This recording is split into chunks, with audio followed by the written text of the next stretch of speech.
Okay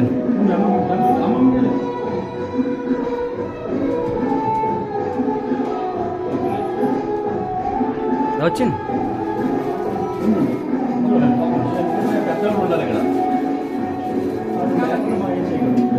ఇక్కడ గృహాన్ని ఏర్పరిచి ఉన్నాడు దేవుడు.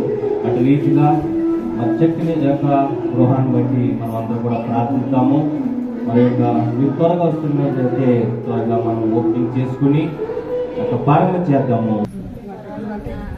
ఎలా చూడండి ఒకసారి.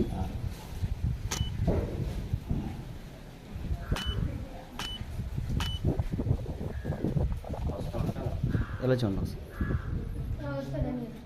పత్రిక 3వ అధ్యాయము 3. ఇందువలన పరలోక సంబంధమైన తీర్పులో పాల్పొందిన పరిశుద్ధ సహోదరులారా, మనము ఒప్పుకున్న దానికి ప్రతి ఇల్లులో ఎవరో ఒక చేత కట్టబడును, సమస్తమును కట్టిన సేవకులకు మరి తెలియజేస్తూ ఈ యొక్క ప్రతి దైవజనుడు వచ్చినప్పుడు పాస్టర్స్ కానీ అలాగే ప్రతి సువార్త మీటింగ్ కానీ వచ్చినప్పుడు మరి శిరీష మరి కోరికలు ఉన్నప్పుడు శిరీష కోసము అలాగే చక్కని గృహం కట్టుకోవడానికి ప్రతి దైవజనులతో ప్రార్థించేవారు. వాటి రీతిగా మరి రోజు చూస్తున్నాము. చక్కని గృహాన్ని మనకి దేవుడు ఇచ్చాడు. దేవుడి పక్షాన్ని దేవుడు మరి మానవుడు ఎంత ప్రయాసపడినా కట్టలేడు, కానీ దేవుడు అనుకుంటే ప్రతి గృహాన్ని దేవాది దేవుడే కట్టించాలి. సమస్తము కట్టేవాడు ఆయనే. ఈ యొక్క చక్కని గృహాన్ని చూస్తున్నప్పుడు చాలా సంతోషం వేస్తుంది. ఎందుకంటే దేవుడు బ్లెస్సింగ్స్ వల్ల ఉంటాయంట. అటు రీతిగా మనం చూస్తున్నప్పుడు శిరీషని ఎంతో ప్రేమించి తన కష్టాజీతం నుంచి వచ్చిన చక్కని గృహాల్లో మరి అనిపించడానికి ఆశీర్వాదకరంగా దీవునికరంగా నడుచుకోవడానికి మరి దీని మీద ఎటువంటి రుణం ఉన్న త్వరగా తీసుకోవడానికి చిన్న ప్రార్థన చేసుకుని మనం ప్రారంభం చేస్తున్నాము. పరిశుద్ధ మహోన్నతుడ తండ్రి, మీ ఘనమైన నామాన్ని బట్టి, మీ కృపను బట్టి, మీ కనికరణను బట్టి, మీ దయచేయటంలో ప్రభావ ఈ శ్రేష్టమైన దినాన్ని, శ్రేష్టమైన సమయాన్ని నీ ప్రియ కుమార్తె శిరీషను ప్రేమించి ఆయన చక్కని గృహాన్ని ఇచ్చాడు. వారి తల్లిదండ్రులు, బంధుమిత్రులు, రక్త సంబంధికులు, దేవుని దైవజనులు, ధాన్యాలైనవి వారి ప్రార్థన అవసరతలు నాయన ఎంతగానో ఈ గృహం కోరుకున్నాయన దేవుని సేవకుల ద్వారా శరీరం ద్వారా నాయన ఎంతగా జరిగించినప్పుడు గొప్ప బ్లెస్సింగ్స్ ఈ రోజు మేము చూడగలుగుతున్నాము. అటు రీతిగా అటు బ్లెస్సింగ్స్ నాయన బిడ్డలైన సంపూర్ణ ఆరోగ్యము, శక్తిని వారికి ఇచ్చిన దాన్ని పనిని ఉద్యోగాన్ని దీవించండి. ఈ గృహంలో సంతోషంగా జీవించడానికి సహాయం చేయండి. ఈ గృహం చుట్టూ మీ దోదులు కాల్చుమని మహిమ ఘనత ప్రభావం మీరే పొందమని నజరేయుడైన యేసుక్రీస్తు నామములో అడిగి వేడుకుంటున్నాం తండ్రి. ఆమేన్, ఆమేన్, ఆమేన్. ప్రార్థన చేసుకుందాము. అలాగే దానియేలు కూడా చిన్న ప్రార్థన చేస్తారు. పరిశుద్ధుడా, ప్రేమగల తండ్రి, దయగల మనిషియా, కృపాసక్తి సంపూర్ణమైన దేవుడా, నీ స్తోత్రాలు చెల్లిస్తున్నాం. ఈ గృహానిగా ప్రభా మొదటి ఫ్లోర్ని గదిలేని సేవకులు సాగదగిన వచ్చి నైనా తండ్రి కుమార పరిశుద్ధాత్మలో ఆ యొక్క కింద ఫ్లోర్ని ప్రభా ఓపెన్ చేసుకుంటుగా నీ ఆత్మ ప్రేరేపించారు. మన రెండవ ఫ్లోర్కి నాయన దైవ సేవకుల్ని కాకినాడ ప్రాంతం నుంచి తొడికి తీసుకొచ్చినందుకు స్తోత్రాలు చెల్లిస్తున్నాం. క్షేమంగా మా మధ్యకు వచ్చారు. తండ్రి కుమార పరిశుద్ధాత్మలో ప్రార్థన పూర్వకంగా రెండవ ఫ్లోర్ ప్రభావ ప్రవేశిస్తుండగా ఓపెన్ చేస్తుంది. ఆత్మ ప్రేరణతో ఇక్కడ బిడ్డలోని విశ్వాసం కుటుంబాలను ఆయన మీరే ఉండి ముందు నడిపించిన సమస్త మీరే ఆధిపత్యం వహించుకోవాలి. యేసు క్రీస్తు శ్రేష్టమైన మీ ప్రార్థన అడిగి వేడుకొచ్చున్న మా కన్న తండ్రి. ఆమేన్. తండ్రి యొక్క కుమారుని యొక్క పరిశుద్ధ నామములో ఈ గృహం ప్రారంభిస్తాం. Okay sir. ఓకే అండి.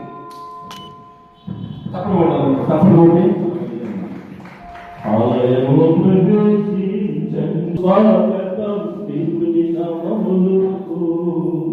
ఆలయంలో ప్రవేశించండి అందరూ, స్వాగతం సుస్వాగతం యేసు నామములో.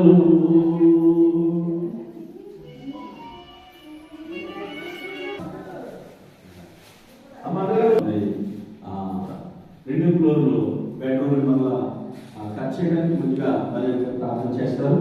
అందులో ప్రార్థన లేదు.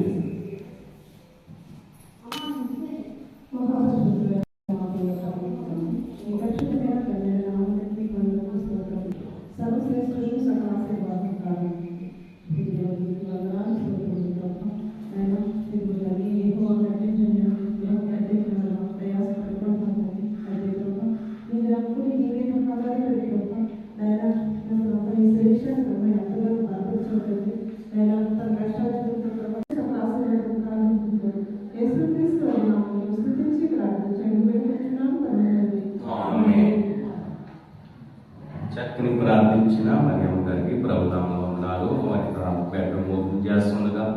చక్కని విశ్రాంతిని తీసుకోవడానికి, సంపూర్ణ ఆరోగ్యంతో, మంచి ఆలోచన, మంచి జ్ఞానంతో దైవతకి ఎదగడానికి ఈ బెడ్రూమ్లో మంచి చక్కని విశ్రాంతి వరకు ప్రార్థన చేసుకుని మన దేవుని కృపను మనం వింటాం. అటు రీతిగా చూస్తే దేవుని యొక్క వాక్యం చదివిస్తుంది. దేవుని పిల్లలైన వారు ఆత్మీయ జీవితంలో బలపడుతున్నప్పుడు తన గృహంలో తన ఎంతగానో అనే శాంతిని విశ్రాంతిని తీసుకుని బహుగా ఆస్వాదకరంగా దీవునికరంగా ఉంటారని దేవుని వాక్యం చదివిస్తుంది. అటు రీతిగా ఈ యొక్క బెడ్రూమ్ ఓపెన్ చేస్తున్న మనందరూ కూడా ఏకీభించడం కోరుచున్నాం. తండ్రి యొక్కయు కుమారుని యొక్క పరిశుద్ధ నామములో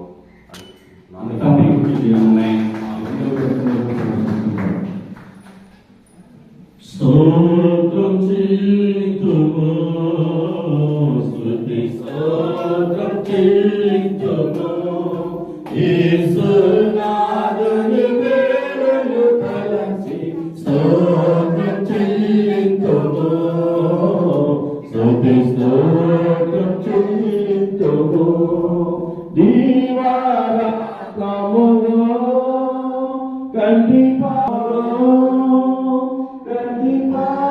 కంటిపాపలే కాచి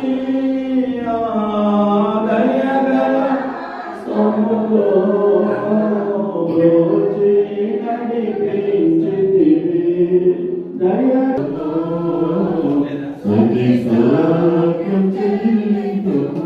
హల్లెలూయా. మంచిదమ్మా. అంటే ఈరోజు మహత్తరమైనటువంటి దినము గృహ ప్రవేశాన్ని చూస్తుండగా మీరే కృపాకరణ హృదయ ప్రేమస్తోని అవసరం పెట్టుకోవచ్చు. కృప చూపించండి తండ్రి, కుమార పరిశుద్ధాత్మలో ఈ ప్రార్థన అడిగి వేడుకొచ్చిన మా పరమ తండ్రి. ఆమేన్. హల్లెలూయా.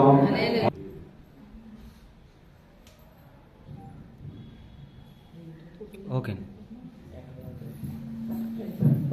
ఈ సమయంలో అందరూ కూడా మరి పైన మరి మీకు వరకు చేసే సాక్షి విన్నాము.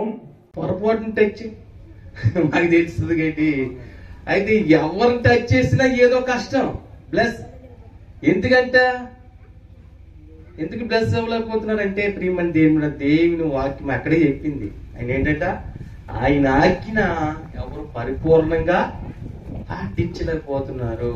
ఈ రోజున కష్టాలు పాలవుతున్నారు. సంపదనంతా కూడా చిల్లి సంచులు వేసినట్టు పోతుంది. వడ్డీలు సరిపోతున్నాయి అంటే, వడ్డీలు పోతున్నాయి అంటే నువ్వు అప్పుడే మాకు అర్థమవుతుంది. నువ్వు ఎంత ఆజ్ఞ పాటిస్తున్నావో, దేవుడి కొరకు ఎంతగా నువ్వు భక్తిలా ఉన్నావో, దేవుడు ఎంత బ్లెస్ చేయలేని మానవుడి పట్ల ప్రతిష్లో ఆయనే తగ్గించుకుని భూమి మీదకి వచ్చాడు. ఏమ్మా, దేవుడి కుమారుడు ఏం చేశాడు? భూమి మీదకి వచ్చి మనందరి పట్ల ఆయన శ్రమపడి మనందరి పట్ల మనకున్న పాపానంతా తీసివేసి ఆయనే ఆ పరిశుద్ధ రక్తంతో మనందరినీ పరిశుద్ధునిగా చేసి నీతిమంతులుగా చేసి ఆయన బ్లెస్ చేసి వెళ్ళాడు. బట్ ఈరోజు అదే మురుకులోకి వెళ్ళిపోతున్నారు. చూడండి, గల్తీల పత్రిక 5 అధ్యాయం మొదటి వచ్చిన గల్తీల పత్రిక ఈ స్వతంత్రము అనుగ్రహించి క్రీస్తు మనలను స్వతంత్రులుగా చేసి ఉన్నాడు. కాబట్టి మీరు స్థిరముగా నిలిచి మరలా ధ్యాసము కాడికి చిక్కుకుని ఎక్కడ చిక్కుకుంటున్నారు? దాసత్వంలో పోతున్నాడు. నేను పరిశుద్ధంగా నీతిమంతుగా చేశాడు, బ్లెస్ చేశాడు వాటర్ బాటిల్ గా నీట్ గా. కానీ మేము వెళ్ళిపోతున్నాం. స్థిరత్వం లేదు. ఈ రోజున స్థిరం లేదు సంఘాల్లో. ఇవి ఆ దైవజ్ఞులు అయితే నేను చెప్తున్నాను, ప్రియమని దేవుని బిడ్డలారా, నేను చాలా మందిని చూస్తాం కాబట్టి ఈ మాట వాడుతున్నాను. మీరు అయితే మంచోళ్ళే. స్థిరం లేదు.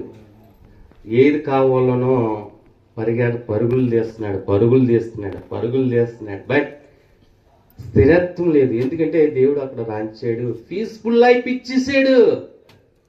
నీకు ఏది అవసరం అన్ని అనుగ్రహించాడు. చూడండి, సామెతలు 8:17 అంటాడు. సామెతలు 8:17 నిన్ను ఎంత బ్లెస్ చేశాడో, ఎంత ఆశీర్వాదకరంగా దీవెనికరంగా నేను ఉంచినప్పటికీ బట్ ఈ రోజున నన్ను ప్రేమించువారు నన్ను ప్రేమించిన వారు నేను ప్రేమించుదును, నన్ను జాగ్రత్తగా ఎదికేవారు నన్ను కనుకుందురు. ఐశ్వర్యము ఘనతలను స్థిరమైన కలిమియు నీతియు మాతో ఉన్నవి. మేడిము బంగారము కంటేను ఇంకా ప్రశస్తమైన వెండి కంటే నా వలన కలుగు వచ్చిబడి దొడ్డది. నీతి మార్గమందును న్యాయ మార్గముల యందును నేను నడుచుచున్నాను. నన్ను ప్రేమించిన వారిని ఆస్తికర్తలుగా చేయుదును. వారి నిధులను నిలుపుదును. దేవుని స్తోత్రం చెప్పండి గట్టిగా, 2 చేతులు పైకెత్తి.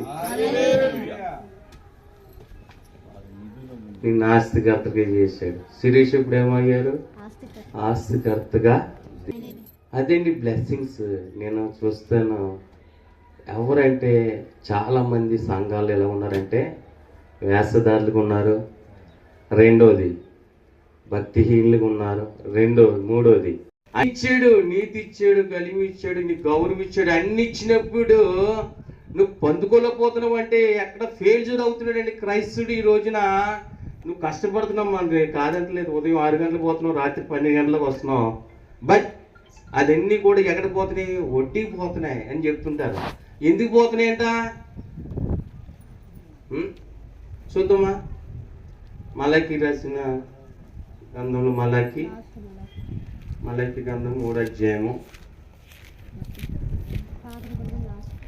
9 నుంచి చదువున్నామా? సమయం లేదు, త్వరగా తీసుకెళ్తే నేను ముగించేస్తాను. ఎందుకంటే మాకు ఇక్కడ క్రమం అది నాకు బాగా నచ్చుతుంది. మళ్ళీ 3:19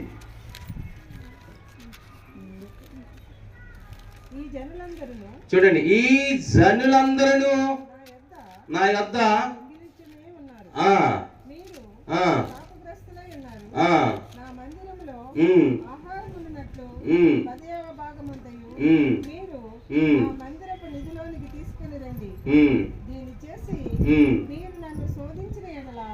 నేను ఆకాశపు ఆకుండను ఇప్పి పట్టజాలనంత విస్తారముగా దీవెనలు కుమ్మరించదునని సైన్యములకు అధిపతి యెహోవా సెలవిచ్చుచున్నాడు.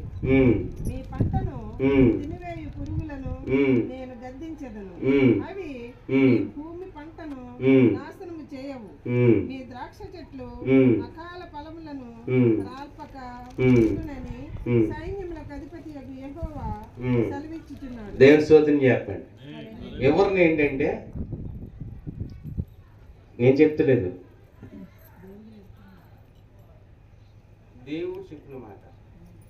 మీరు చాలా భక్తి చేశారు, 3 రోజులు ఉపవాసం ఉండిపోతున్నారు.